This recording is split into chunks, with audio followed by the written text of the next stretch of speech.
السلام عليكم ورحمة الله. لعل صياغة ما يسمى صفقة القرن تحمل في طياتها أكثر من مشروع سياسي يخدم مصالح أميركية وإسرائيلية داخلية فقط، ويضيق أكثر على فلسطين ويقلصها، بل يتعدى ذلك إلى حرب حضارية كما يقاربها الخبراء. مع أليستر كروك مؤسس منتدى النزاعات ومديره نتعرف على الأبعاد الخفية لما حدث في 28 من كانون الثاني يناير 2020 من الداخل. معكم زينب صفار، تابعونا.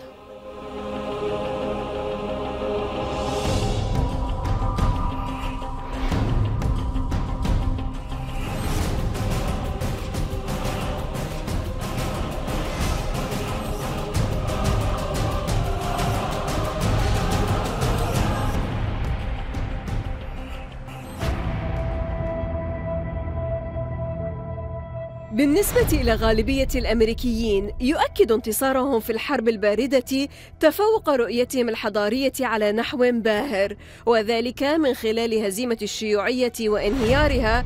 ولم تكن تلك مجرد هزيمة سياسية لاتحاد الجمهوريات الاشتراكية السوفيتية، بل الأهم من ذلك أنها مثلت انتصاراً للنموذج الثقافي الكامل للولايات المتحدة الأمريكية. لذا هو انتصار حضاري بحسب الخبراء. لكن ما علاقة ذلك بما حصل في الغرفة الشرقية في البيت الأبيض في 28 من كانون الثاني يناير؟ جرى الإعلان عما يسمى بصفقة القرن التي وضعها الرئيس دونالد ترامب، وجرى تناولها عموما على أنها مشروع سياسي محض، سواء كان ذلك من ناحية الاحتياجات المحلية لكل من ترامب ونتنياهو، أم كان من ناحية ممارسة أقصى الضغوط على الفلسطينيين، الأمر الذي قد ينجح أو يفشل.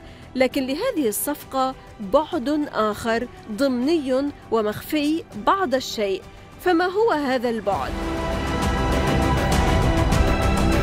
الدبلوماسي السابق أليستر كروك هو من كبار الشخصيات في دبلوماسية الاتحاد الأوروبي سابقاً، ومؤسس منتدى النزاعات ومديره. تحدثنا معه في حلقة سابقة عن تداعيات اغتيال الفريق قاسم سليماني وعن خطة العمل الشاملة المشتركة، وهو يشرح الآن أكثر مكامن فن الصفقات الذي يمارسه ترامب اليوم.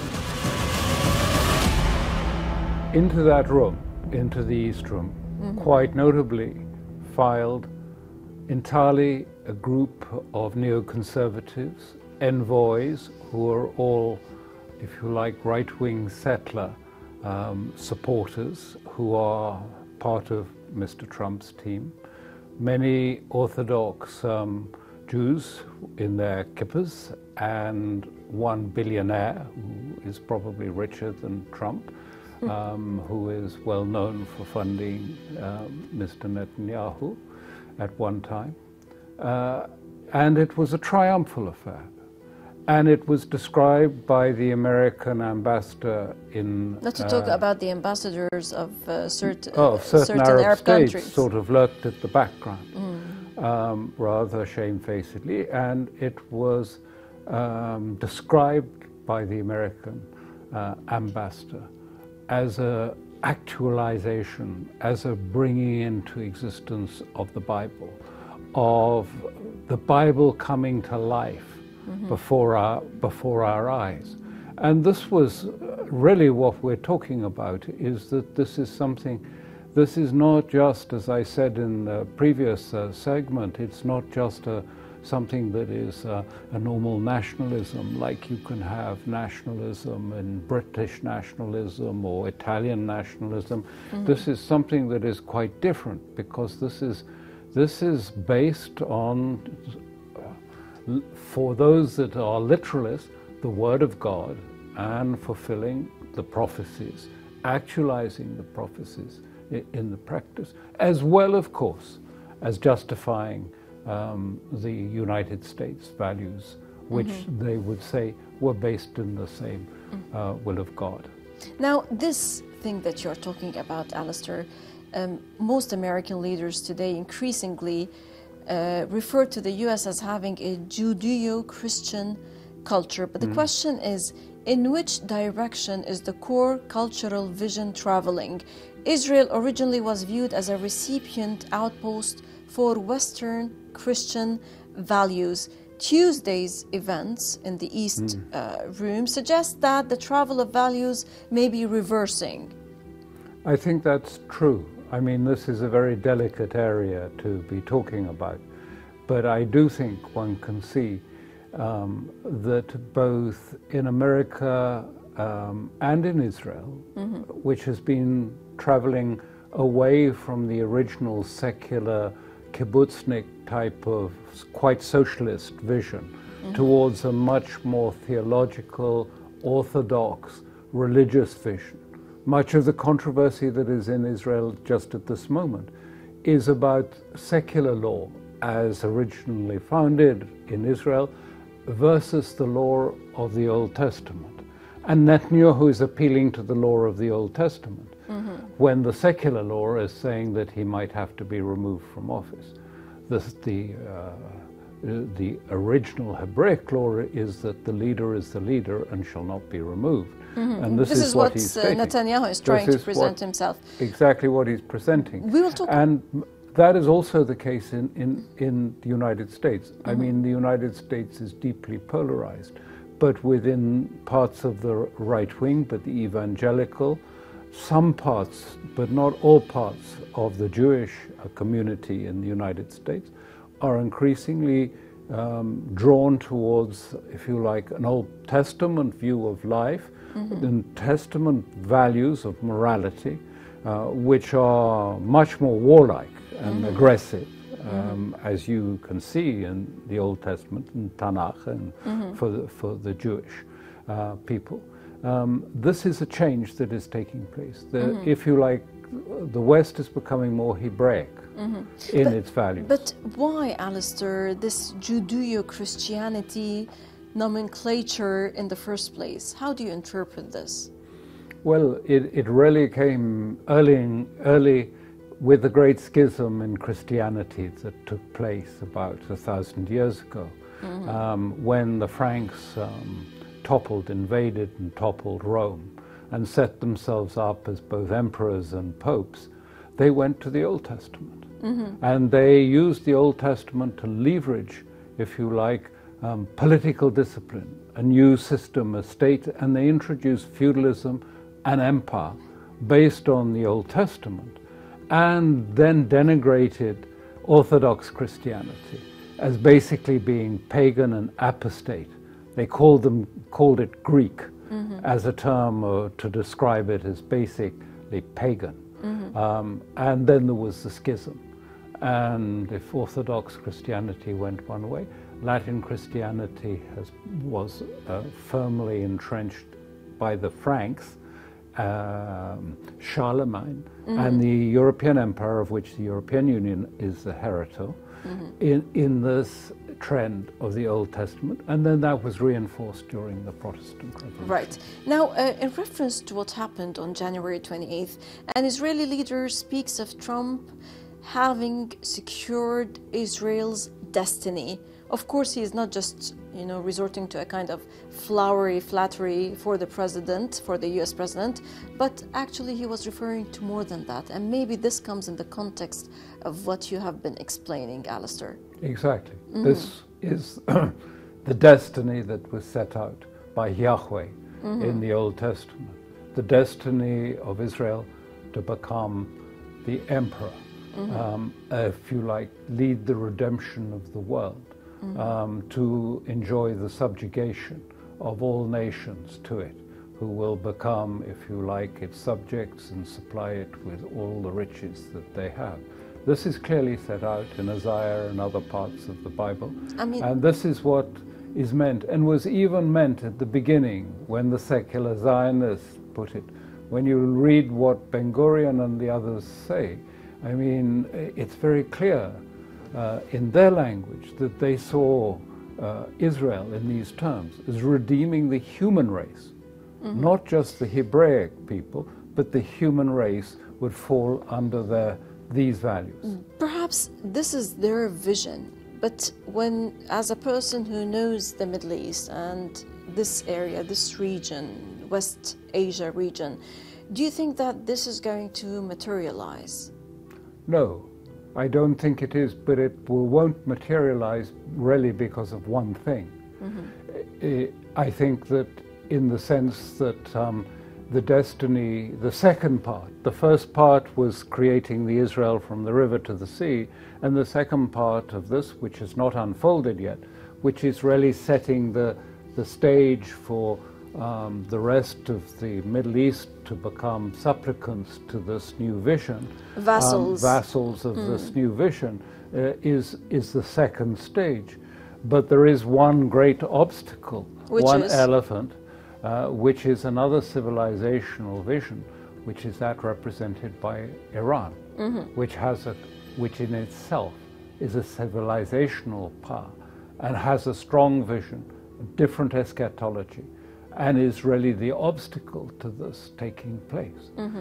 So yes, it will not happen, but the great obstacle, and this of course is precisely why Israel and America are so focused on Iran, because it is Iran that has the if you like, both the metaphysical tools, the philosophical tools, and the eschatology of combating this.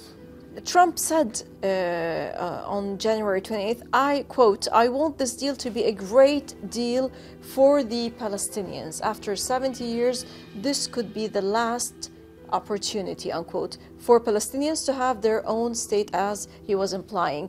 Why would Trump encourage a rival state to emerge, or for the matter anything that would impede the path towards Israel's becoming the dominant civilizational power in West Asia? Well, he didn't.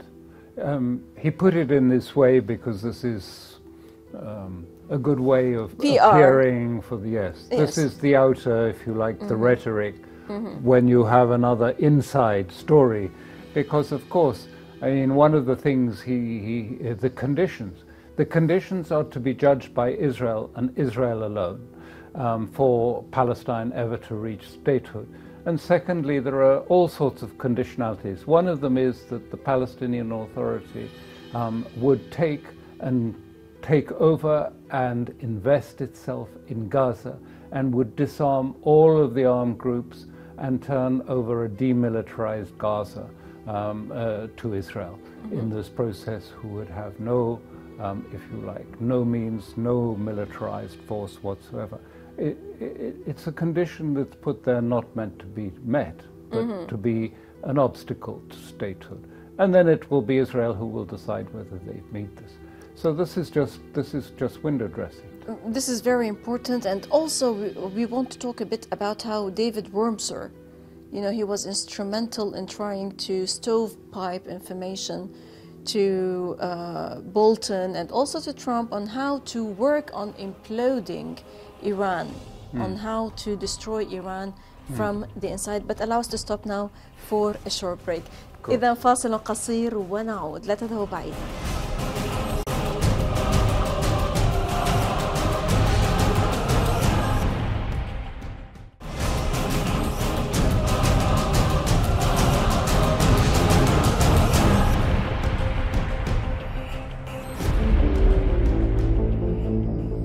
أليستر كروك من كبار الشخصيات في دبلوماسية الاتحاد الأوروبي سابقاً ومؤسس منتدى النزاعات ومديره، يشرح لماذا يكون الإنجيليون الأميركيون عداءً شديداً لإيران، وهل ما زال يعتقد أن التصعيد ضد الجمهورية الإسلامية الإيرانية هو بمثابة تمويه ما لصراع حضاري أكثر عمقاً. Yes. I think there are two parts, and the first one goes really back to the fact that the worldview of many Americans, perhaps most Americans, is formed inside this bubble, which is controlled by the media and serves it with messages. And many Americans would see, if you like, Russia is an enemy, and they would see Iran as something to be bombed, because this is the bubble in which they have formed their worldview. And evangelicals have a very clear vision of redemption, of the return of the Messiah only coming after Israel actualizes, if you like, its destiny, as we discussed in the time.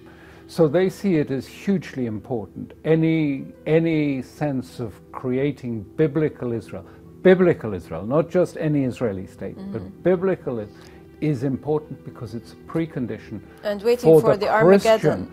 for the Armageddon and for the Christian Messiah to return. And they long for that. Millions of them, they write books and they call it the rapture, which says a lot about what we're talking about. But it's led, and it's very much led. I mean, many of them don't have a particular plan, and it is led by certain evangelicals who are very closely tied to the Israeli right.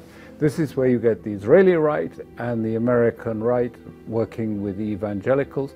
And over the years, they've worked on this and produced this as a powerful electoral component supporting Trump, which he cannot do without. So he is both a victim to it and the beneficiary of it. Victim in the sense that if he ignores it, he can face electoral consequences. Well, since we're talking today, we have seen about what has been happening in China. With the coronavirus? Precisely. And this is taking on attributes that suggest it can be serious. It's too early to be sure how serious it is. But this has the ability to have a profound impact on the economy, but more importantly from Trump's perspective, on the stock market. Everything for him has been riding on his ability to keep the stock market high. And Americans, I mean, it's not true, but they regard the stock market as the sort of barometer of economic success. It's the sort of virility symbol of American economics. And any sign that the virility symbol is drooping is not good news electorally. So if it crashes the market, it would have could change the electoral calculus. But secondly, not in favor of Trump. Not in favor of Trump, because this is his claim. The market every day. I mean, he did this himself. He tied his future to the market as a symbol of his economic success. He's always writing about it. He's always saying, I'm responsible for this market. I hope you're enjoying the high market because I did it. And so if it droops, the virility is gone and it will be a difficult sign for him. But the second thing is, of course, the price of oil. The price of oil is already low because there's a surplus of oil. If oil now drifts down to $40, $45 a barrel, we'll have many states in the Middle East in trouble. Particularly the Gulf states. The Gulf states. I mean, they won't be able to finance themselves, won't be able to maintain themselves at this level. They've been doing without for some time. They've been drawing on their savings and others since the oil dropped from $100 a barrel, but it's come down. So this could have profound effects in both ways. So Alasdair, David Wormser has been working as the author of How to Implode and Destroy Iran. Like a targeted strike on someone like Soleimani, it would split, as you said, the Iranian society into warring factions and cut an open wound into the flesh of Iran's domestic legitimacy. So some do think that the Wormser strategy has worked.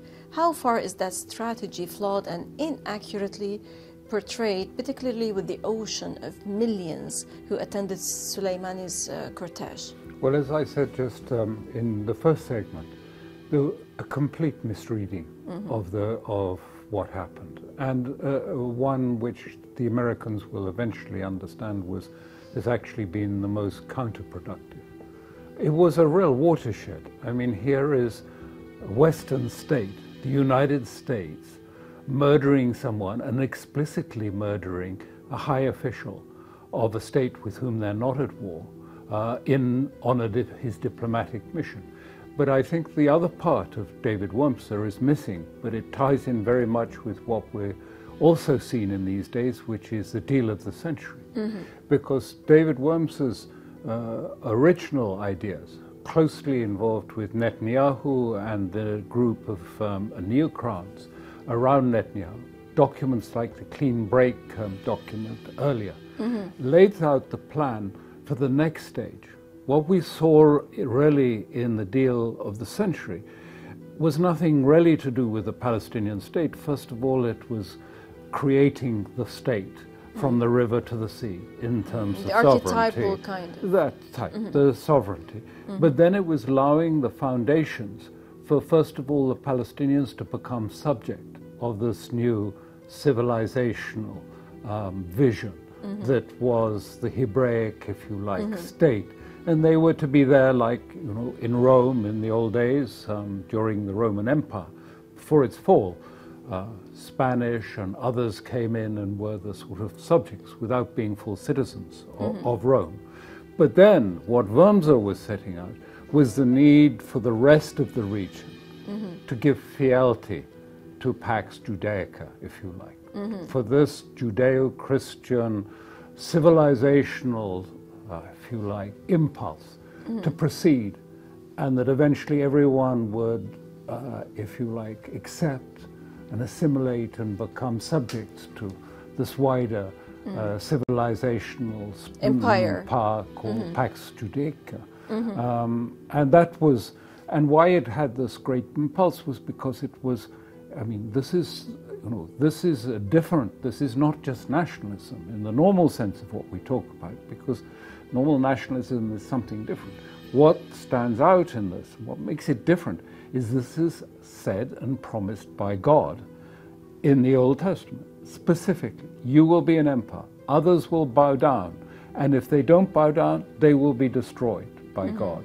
And you will have milk and honey, and they will give their wealth rivers to you of milk and honey. Rivers of milk and honey Yes. will come to you as the emperors. And even in the secular Israelis, like Ben Gurion and others, declared, and he was very secular, Zionist. He has never been to a synagogue. He's never been. He ate pork for breakfast, and he said very clearly, the purpose of Israel is to redeem the human race. I mean, this is not an ordinary nationalism. This is something. This is a metaphysical. This is a civilizational. Right, Alasdair Crooke, former diplomat, who was a senior figure in European Union diplomacy, founder and director of Conflicts Forum. Many thanks always, sir, for your in-depth insights. Thank you very much. Always welcome, Alasdair. Always welcome. إذا لقاء جديد في الأسبوع المقبل مع ضيف جديد وقضية جديدة ودائما من الداخل.